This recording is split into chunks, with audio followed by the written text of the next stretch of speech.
और ज़ियाउर रहमान बर्क साहब, इनकी स्टार्टिंग इतनी मेहनत से हुई है, इनकी जो इब्तिदा है वो जर्नी है वो इतनी मेहनत और इतनी परेशानियों से हुई है। इंशाअल्लाहुल अज़ीज़ इनका मुस्तक़बिल, इनका फ्यूचर बहुत लाइट है इंशाअल्लाह। जो शुरू में तप जाता है, पक जाता है, वही तो हीरा बनता है। ये शुरू में पक रहे हैं, तप रहे हैं और इंशाअल्लाह रहमत का सवेरा होगा। गम और परेशानी के बादल छट जाएंगे इंशाअल्लाह। ये अपने दादा जान मरहूम के मिशन को आगे बढ़ाएंगे।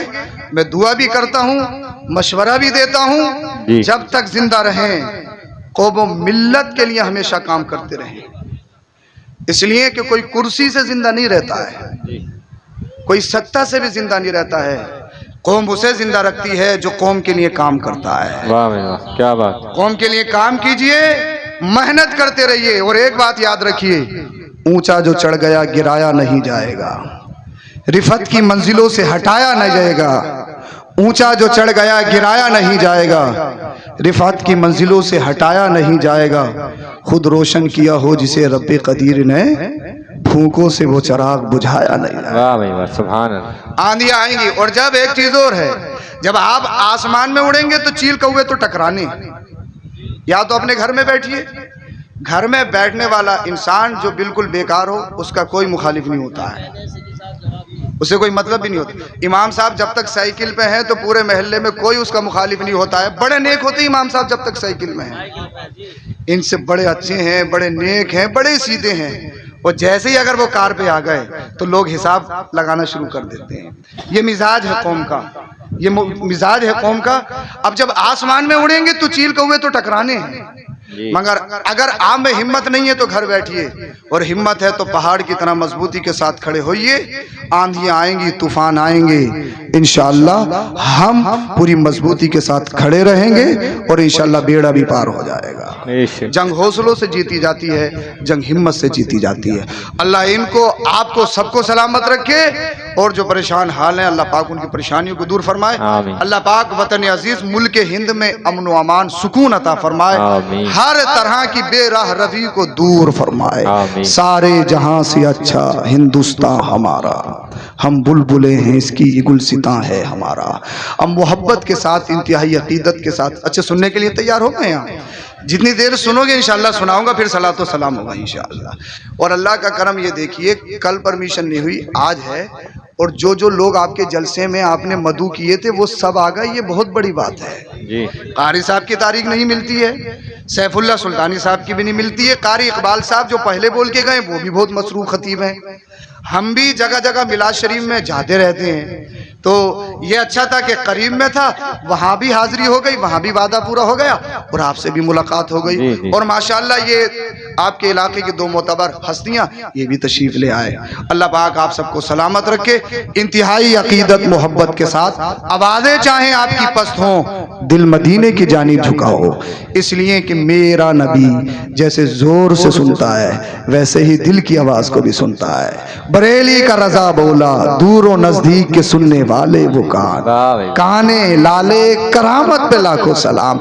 आवाज चाहे कितनी पस्त हो, दिल की आवाज हो, मोहब्बत के साथ दरूद शरीफ का नजराना पेश करें। पढ़िए अल्लाहुम्मा सल्ली अला सय्यिदिना व मौलाना मुहम्मद व बारिक व सल्लिम सल्लल्लाहु अलैहि वसल्लम अलैका या रसूलल्लाह सल्लल्लाहु अलैहि वसल्लम। हमारे मौलाना काजिम साहब तशरीफ रखते हैं और हमारे लियाकत हकीम जी वो भी तशरीफ रखते हैं। हमारी ओबरी की नेताजी के साथ पूरी टीम है।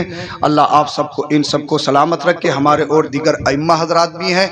अब मैं अपनी बात शुरू करता हूँ और कोशिश करता हूँ जिस आयत को मैंने मौजूद सुखन बनाया है उसी के अकॉर्डिंग चंद मारूजात आपकी बारगाह में रखूंगा। ये समझ लीजिए तकरीरी जोहर दिखाना मकसूद नहीं है, सिर्फ दिल का दर्द और आपको थोड़ी देर पढ़ाना है। तकरीर ये नहीं कि आप कितना चीखे, तकरीर इसका मतलब नहीं कि आपने पिंडाल सजाया, जलसा इसका मतलब नहीं कि आप आए आपने उलमा का चेहरा देखा। तकरीर का मतलब ये नहीं कि आपने लफाजी की, ये तो अपना अपना अलग फन है। तकरीर ये है, वो मुअल्लिम, वो टीचर सबसे ज़्यादा अहमियत का हामिल है, सबसे अच्छा माना जाता है जो अपनी बात सुनने वालों के जहनों तक अच्छी तरीके से पहुंचा सके। मैं कोशिश करूंगा जो मेरा दिल का दर्द है अच्छे अल्फाज में, अच्छे अंदाज में आप तक पहुंचा सकूं, और आप मुझसे वादा करिएगा इंशाअल्लाह आप सुनेंगे, खुद भी याद करेंगे और इंशाअल्लाह अच्छी लगे तो दूसरों को तलकीन भी करेंगे। अब सुनिए जिस आयत को मैंने मौजू सुखन बनाया, अल्लाह पाक इरशाद फरमाता है, लक़द मन्नल्लाहु अलल मुमिनीना इज़ बअसा फ़ीहिम रसूला। अल्लाह ने मोमिनों पर एहसान फरमाया कि उनमें अपना रसूल भेजा।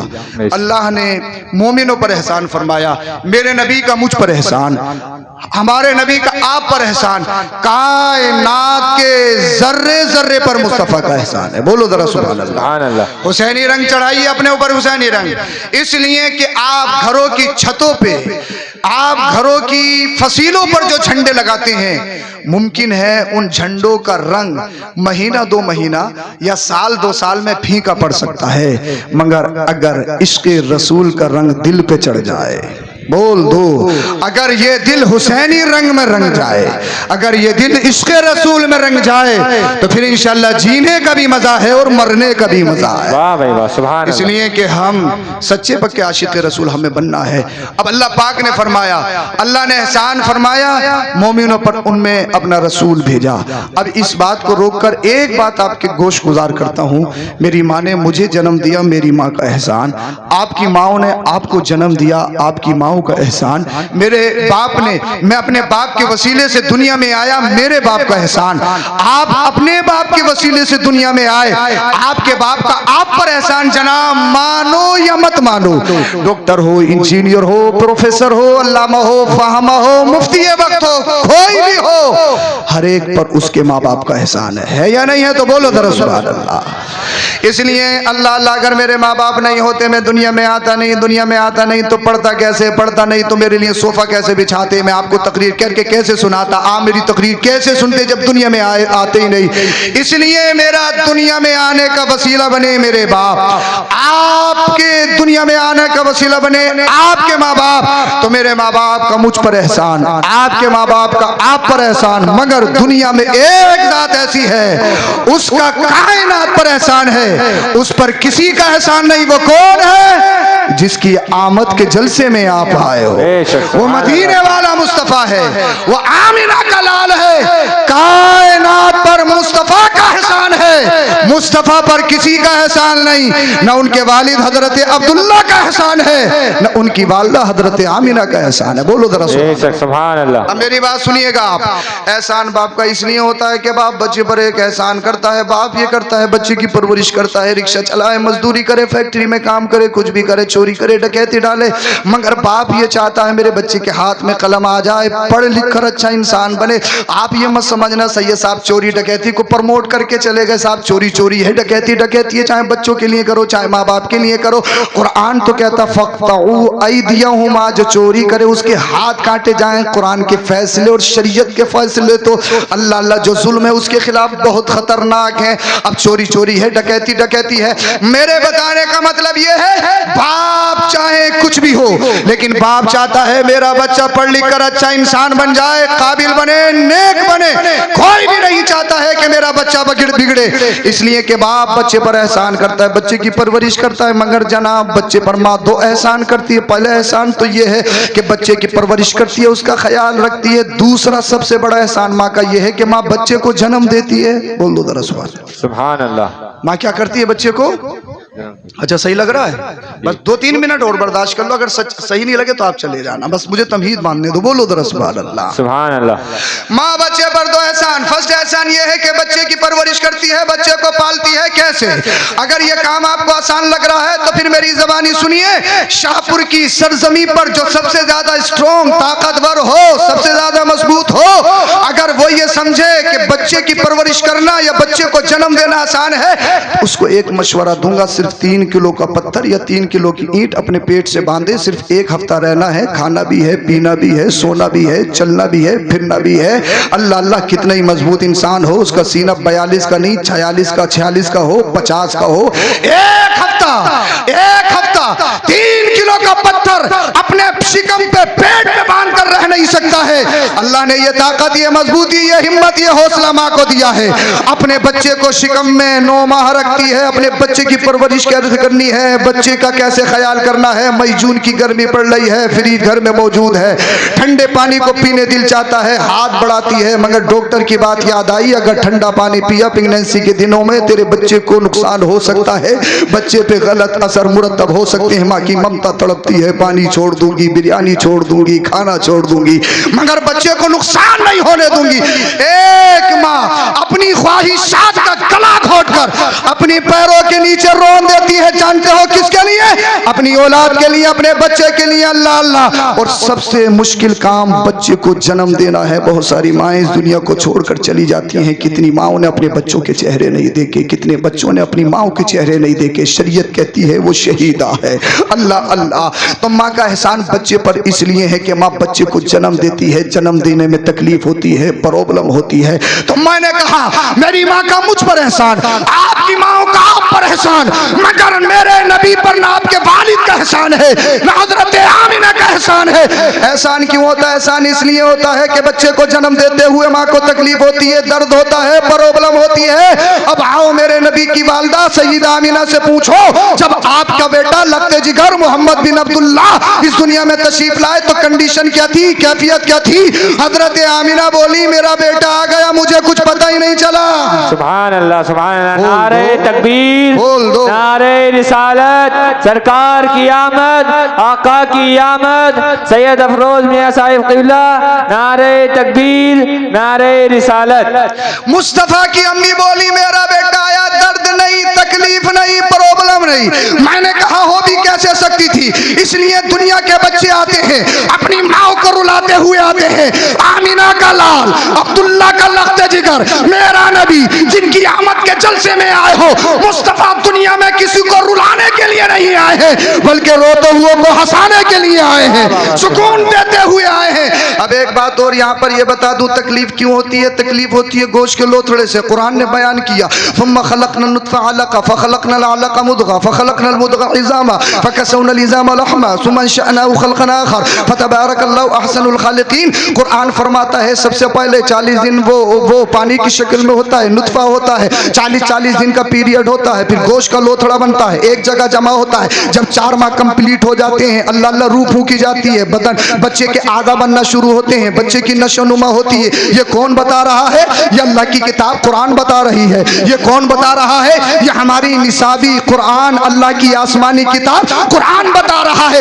आज अगर बच्चे की कैफियत क्या है, कंडीशन क्या है, इसको जानना है तो जानने के लिए आपको मुरादाबाद जाना पड़ेगा, अल्ट्रासाउंड करवाना पड़ेगा। अल्ट्रासाउंड बताता है बच्चा कितने दिन का हो गया है, उसकी कैफियत क्या है, उसकी हार्ट बीट क्या है। आज दुनिया कह रही है कि अब्दुल कुछ नहीं जानता, अब्दुल कुछ नहीं जानता, अब्दुल तो सिर्फ पिंचर जोड़ता है, अब्दुल तो सिर्फ पिंचर जोड़ता है। मगर मेरी बात सुनो, अब्दुल की हिस्ट्री ये है, अब्दुल की हिस्ट्री ये है, अब्दुल की निसाबी किताब कुरान ये कहती है। अल्लाह अल्लाह। आज 15वीं सदी में मुरादाबाद के डॉक्टर बता रहे हैं, अल्ट्रासाउंड की मशीन बता रही है बच्चे की नशोनुमा कैसी है, बच्चा कैसे बनता है, बच्चे की खलकत कैसे होती है, बच्चे की हार्ट बीट कैसी होती है। मगर मुझे ये तो बताओ, जब 1450 साल पहले ना इस तरह के डॉक्टर थे, ना ब्रिटिश था, ना जापान की यूनिवर्सिटियां थी, ना चाइना का तरक्की याफ्ता माहौल था, फिर मुझे बताओ अल्लाह अल्लाह ये किसने बताया? जब पूरी दुनिया में किसी मशीन या किसी सिस्टम का वजूद नहीं था तो अल्लाह अल्लाह बच्चा कैसे होता है? ये अल्लाह की किताब कुरान बता रही है। ये मुस्तफा पर जो किताब नाज़िल हुई है, अब्दुल्ला की निसाबी किताब कुरान अजीम बता रहा है। इसलिए कि कुरान अजीम में तिब्यान लिकुल्ल शै, हर चीज का बयान है। लेकिन ये तो हमारी कमी है कि पढ़ते नहीं, सुनते नहीं, समझते नहीं। हमने कुरान को सिर्फ समझा है, कुरान तीजे के लिए है, 10वें के लिए है, 40वें के लिए है, 20वें के लिए है। मगर जनाब सुनो, कुरान सिर्फ तीजे के लिए नहीं, 10वें के लिए नहीं, 20वें के लिए नहीं, 40वें के लिए नहीं, बल्कि कुरान तुम्हें बताएगा जीना कैसे है, कुरान तुम्हें बताएगा खाना कैसे है, कुरान तुम्हें बताएगा रहना कैसे है। इसलिए कि कुरान ने फरमाया वलिल्लाहिल इज्जतु वल रसूलिही वल मुमिनीन। अरे इज्जत के लिए परेशान मत हो, अल्लाह फरमाता इज्जत अल्लाह ने अल्लाह के लिए है, रसूल के लिए है। या अल्लाह और उसके रसूल को जो मानते हैं, इज्जत उन उनके लिए। वाह भाई वाह, सुभान अल्लाह। नारे तकबीर, नारे रिसालत, उलमाए अहले सुन्नत, जश्न ईद मिलादुन नबी, नारे तकबीर, नारे रिसालत। अच्छा खत्म कर दूं या एक नुक्ता पॉइंट बता दूं आपको, तो सुनने के लिए जरा थोड़ी एक्टिव हो जाइए। मुसलमान कभी सुस्त नहीं होता है, और सुस्त हो गए तो कभी कामयाबी नहीं मिलेगी जी। सुस्ती और कामयाबी एक साथ जमा नहीं होती। मेरे नबी सुस्ती से पनाह मांगते थे, अल्लाहुम्मा इन्नी अऊज़ु बिका मिनल कसल। मेरे नबी सुस्ती से पनाह मांगते थे। सुस्ती सबसे बड़ी बीमारी है और खतरनाक बीमारी है। सुस्ती का इलाज नहीं है। सुस्ती आ गई तो कामयाबी से कोसों दूर हो जाओगे। हमेशा एक्टिव रहो, उम्र कुछ भी हो जाए, मुसलमान कभी बूढ़ा नहीं होता। बोल दो जरा सुभान अल्लाह। हमेशा एक्टिव रहना चाहिए। अब सुनो, मैंने कहा दर्द गोश्त के लोथड़े से होता है। मेरे नबी को गोश्त का लोथड़ा मत समझना। बोल दो जरा सुभान अल्लाह। सुभान अल्लाह। अल्लाह करे तुम्हारी समझ में आ जाए। मेरे नबी को गोश्त का लोथड़ा मत समझना, और मेरे नबी को हमारी तुम्हारी तरह भी मत समझना। नबी क्या है इसका पता, आओ मेरे साथ बरेली शरीफ चलो, बारगाहे रजा से हम पूछते हैं, ए आला हजरत आप इश्क के इमाम हैं, आपकी शेर व शायरी बड़ी लाजवाब होती है। एक मिसरा कुरान की रोशनी में लिखते हो, दूसरा मिसरा हदीस पाक की रोशनी में लिखते हो। ए आला हजरत ये तो बताएं हम अपने नबी को क्या माने।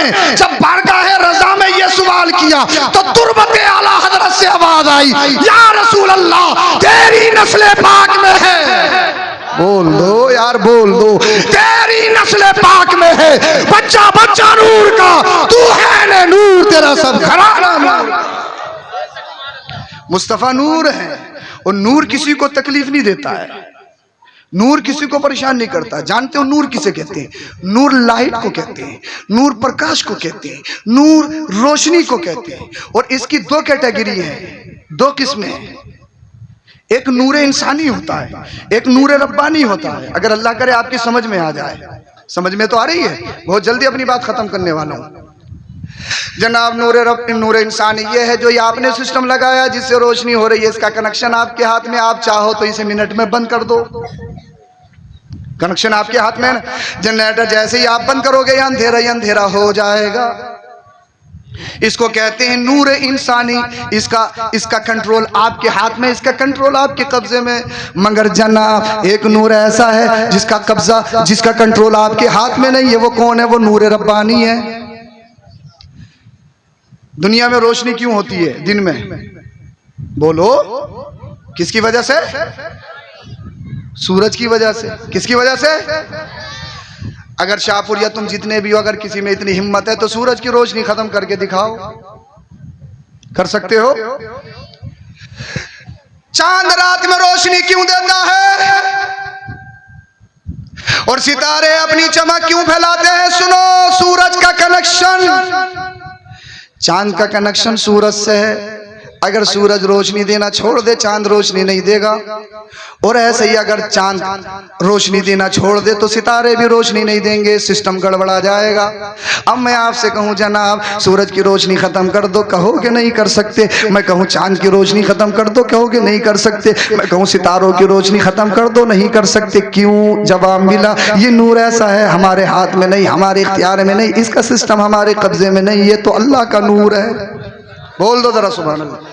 अल्लाह करे तुम्हारी समझ में आ जाए। किसका नूर है? नूर इंसानी को खत्म कर सकते हो, मिनट में उसकी लाइट बुझा सकते हो, आप कर सकते हो। मगर जो नूर रब्बानी है, जिसको अल्लाह ने नूर बनाकर भेजा है, उसे कभी खत्म नहीं कर सकते। जब सूरज की रोशनी खत्म नहीं कर सकते, सितारों की रोशनी खत्म नहीं कर सकते, चांद की रोशनी खत्म नहीं कर सकते। बहुत सारे लोगों ने देखा कि सूरज तो बहुत ताकतवर है, पूरी दुनिया को रोशनी देता है, अल्लाह अल्लाह यही खुदा है, यही खुदा है। लोगों ने उसकी इबादत शुरू कर दी, पूजना शुरू कर दिया। मगर जिसने कलमा पढ़ा, जो नबी का गुलाम बन गया, बोलो सुभान अल्लाह, उसने हिस्ट्री में पढ़ा, हदीस पाक में पढ़ा, दुनिया जिसे कह रही है सूरज बहुत ताकतवर, बहुत पावरफुल है। मगर जब सुना कि मकामे सहबा में हजरत अली के लिए मेरे नबी ने अपनी उंगली के इशारे से डूबे हुए सूरज को वापस बुला लिया। बोल दो, समझे नहीं क्या? समझे नहीं क्या? बोलो बोलो बोलो जरा सुभान अल्लाह।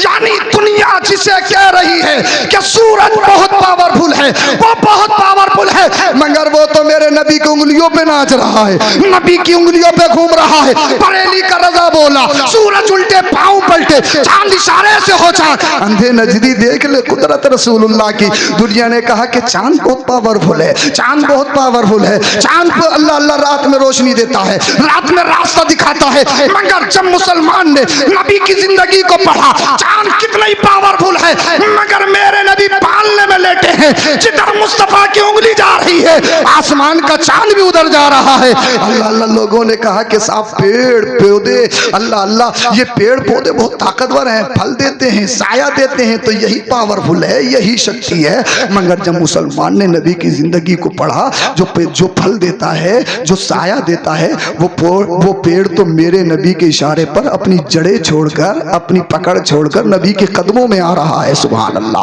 मुसलमान समझ गया खुदा ना सूरज है, ना चांद है, ना सितारे हैं, ना पेड़, तो फिर खुदा कौन है? मेरे नबी ने फरमाया खुदा तो मैं भी नहीं हूँ। या रसूल अल्लाह, फिर खुदा कौन है? जवाब मिला खुदा वो है जिसने तुझे पैदा किया, जिसने मुझे पैदा किया। खुदा तो वो है जिसने कायनात को पैदा किया। कौन बता रहा है? ये अल्लाह का कुरान बता रहा है। सुभान अल्लाह। हम परेशान होते हैं, नींद नहीं आती तो कॉमेडी देखते हैं, हमें नींद नहीं आती तो हम गेमिंग करते हैं। लास्ट बात बता रहा हूं, बात खत्म करूंगा। हमें नींद नहीं आती तो हम सीरियल देखते हैं। मगर सुनो, अल्लाह ने फरमाया ला बिज़िक्रिल्लाहि तत्मइन्नुल कुलूब। न दौलत से, दुनिया से, न घर आबाद करने से तसल्ली दिल को मिलती है, खुदा को याद करने से। मेरे नबी सल्लल्लाहु अलैहि वसल्लम के दौर में एक कानून बनाया गया, राब्ता बनाया गया।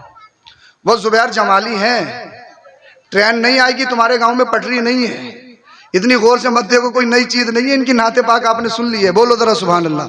लास्ट बात सुन लो, बात खत्म कर लो। मैंने पहले ही कहा है, जब तक आपके जहन हाजिर नहीं होंगे, न बोलने वाला बोल सकता है, ना आप समझ सकते हो। कभी कभार ऐसा होता है कि साहब समझ में नहीं आया, समझ में नहीं आया, जलसा फिलोप हो गया, जलसा फिलोप हो गया। मैं कहूँगा समझ में तो तभी आएगा जब समझने के लिए बैठे हो। पता लगा बाहर ही खड़े हुए और चले गए, साहब समझ में नहीं आया, समझ में नहीं आया। बात तो यह कि समझने की कोशिश ही नहीं की। समझ में वही आता है जिसे इंसान समझने की कोशिश करता है। मेरे नबी के दौर में कानून बना दिया गया। क्या कानून? कि कोई भी मोहम्मद बिन अब्दुल्ला से मिलेगा नहीं,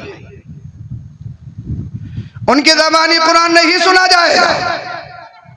इसलिए जो मोहम्मद बिन अब्दुल्ला से मिलता है, मारने जाता है, उनके कदमों पे मर के आता है।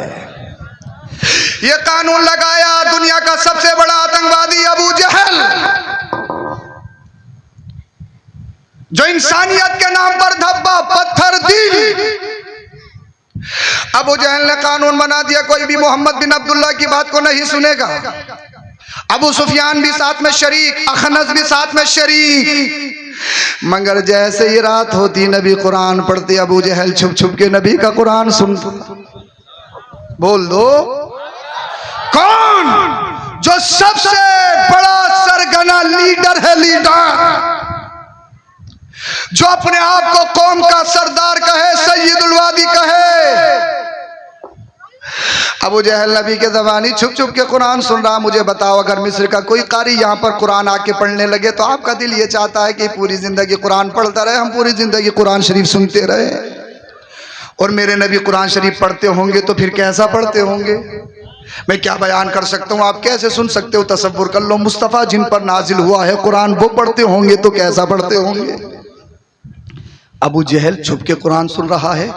अखनस ये भी बड़ा वाला था, ये भी पहुंच गया। अबू सुफियान ये भी पहुंच गया। जब रात गुजरी, इन तीनों के आने का वक्त हुआ। अबू जहल ने अखनस को देखा, अखनस ने अबू सुफियान को देखा। अखनस अबू जहल से बोला, अबू जहल कैसे आए हो? अबू जहल ने बातें बनाना शुरू कर दी, कुछ नहीं कुछ नहीं कुछ नहीं। अखनस बोला, अबू सुफियान कैसे आए हो? बोले बातें मत बनाओ, जिस काम के लिए आए हो वो बताओ ना कि आए क्यों हो। कुरान शरीफ सुनने के लिए आए। अबू जहल बोला, तीनों के दरमियान बात है, तीनों तक महदूद रखो वरना काम खराब हो जाएगा, पार्टी गिर जाएगी। रोक लगाने वाले हम हैं, कानून बनाने वाले हम हैं, और अगर बनाने वाले तोड़ दे तो साहब मिंबर गिर जाएंगे, काम खराब हो जाएगा। बोले चलो आज जो हो गया, मगर कल से कोई नहीं आएगा, इसलिए कि अगर किसी ने देख लिया तो फिर काम खराब हो जाएगा। तीनों ने मुआहदा करा। दिन गुजर गया, रात जैसे ही आई, अबू जहल बिस्तर पे लेटा, कभी इधर करवट ले कभी उधर करवट ले, नींद कहाँ आए जो नबी की ज़बानी कुरान शरीफ सुन ले। अबू जहल तड़प रहा है, अबू जहल पे चैन है। अखनस की भी यही कंडीशन है, अबू सुफियान की भी यही कंडीशन है। जब रात का कुछ हिस्सा गुजर गया, अबू जहल अपने दिल में बोला तुझे नींद आएगी नहीं, और जो दिल कहता है वो कर ले, इसलिए कि वो दोनों से तो वादा हो गया, वो दोनों तो घर रहेंगे, वो आएंगे ही नहीं। अबू जहल से रुका नहीं गया। अबू जहल सेकंड नाइट भी नबी की ज़बानी कुरान शरीफ सुनने के लिए पहुंच गया। यही कंडीशन अखनस की थी। अखनस भी सोचे अबू सुफियान या अबू जहल आएगा थोड़ी, तू मौका मार ले, इसलिए कि दिल को जहां सुकून मिलता है इंसान वहीं जाता है। बोल दो जरा सुभान अल्लाह। इंशाअल्लाह ईमान ताज़ा हो जाएगा, जो इसका निचोड़ और इसका रिजल्ट आपके जहनों तक मैं पहुंचाऊंगा। अखनस भी आ गया, अबू जहल भी आ गया। रात जैसे गुजरी, तीनों के जाने का वक्त हुआ, तीनों ने एक दूसरे को देखा, नजरें छुपाने लगा। अबू जहल कैसे आए? अखनस बोलो मत, तुम बताओ कैसे आए। अबू सुफियान ज्यादा करने की जरूरत नहीं है, तुम कैसे आए? तीनों ने कहा पानी सर से चढ़ गया, काम खराब हो जाएगा, अगर किसी ने देख लिया ना सारा काम खत्म हो जाएगा, सत्ता गिर जाएगी। जिस चीज पर पाबंदी लगी है, कानून बनाया है कि मोहम्मद बिन अब्दुल्ला से कोई मिलेगा नहीं, उनकी ज़बानी कोई कुरान शरीफ सुनेगा नहीं। और जो कानून बनाने वाले हैं बड़े बड़े, वो छुप छुप के नबी की ज़बानी कुरान शरीफ सुन रहे हैं। अबू जहल बोला भाई मानोगे नहीं, एक काम करो, एक मुआहदा करते हैं, एक कागज लो, तहरीर लिखते हैं, कल से जो आएगा पार्टी से निकाल दिया जाएगा और पेनाल्टी देनी पड़ेगी, तुम ऐसे नहीं मानोगे। बोले अबू जहल जरा कम बोलो, मान तो तुम भी नहीं रहे हो, बोल दो, मान तो तुम भी नहीं रहे हो, कंडीशन तो तुम्हारी भी यही है। एक खत लिया, तहरीर लिखी, तहरीर लिखने के बाद तीनों ने मोहर लगा दी, सिग्नेचर कर दिया कि कोई नहीं आएगा, कोई नहीं आएगा, कोई नहीं आएगा। तीसरा दिन तो गुजर गया, मगर जैसी तीसरी रात आती है, अबू जहल करवटें बदल रहा है, आंखों में नींद नहीं आ रही है, जहन मेरे नबी की तरफ है।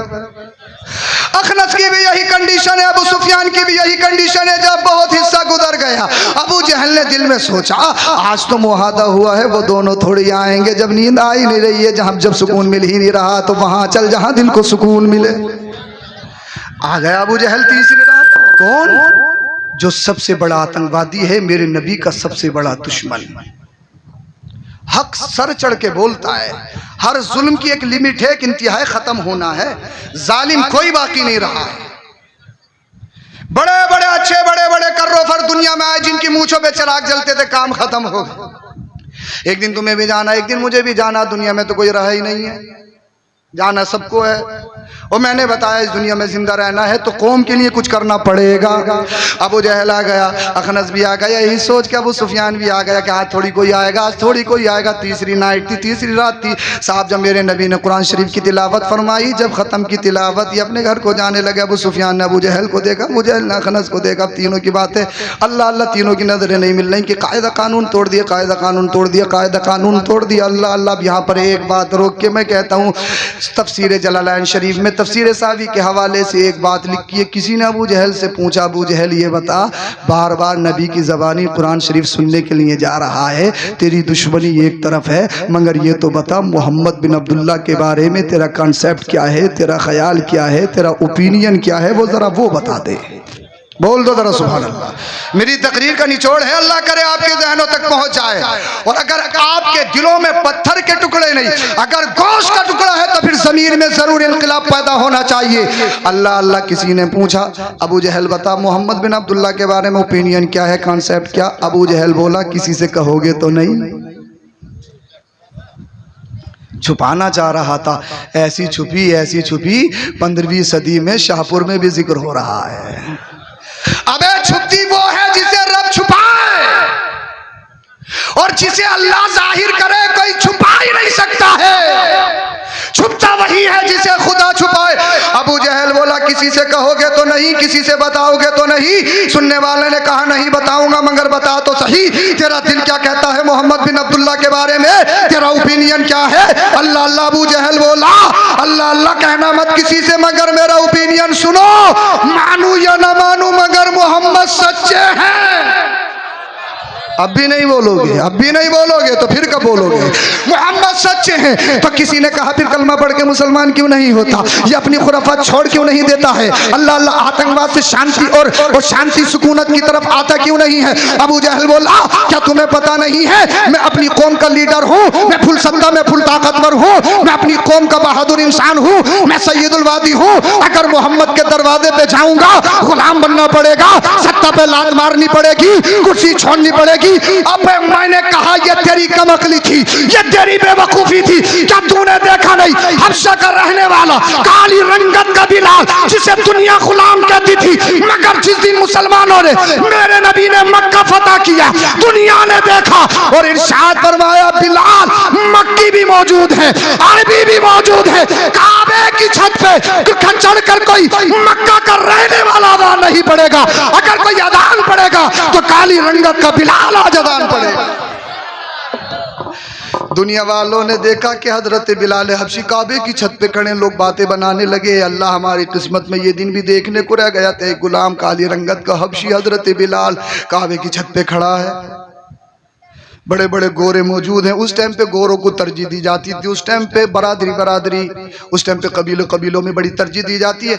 हम तो मक्की मौजूद हैं, अरबी मौजूद हैं, एक अजमी काबे की छत पे खड़ा है। बोल दो जरा सुभान अल्लाह।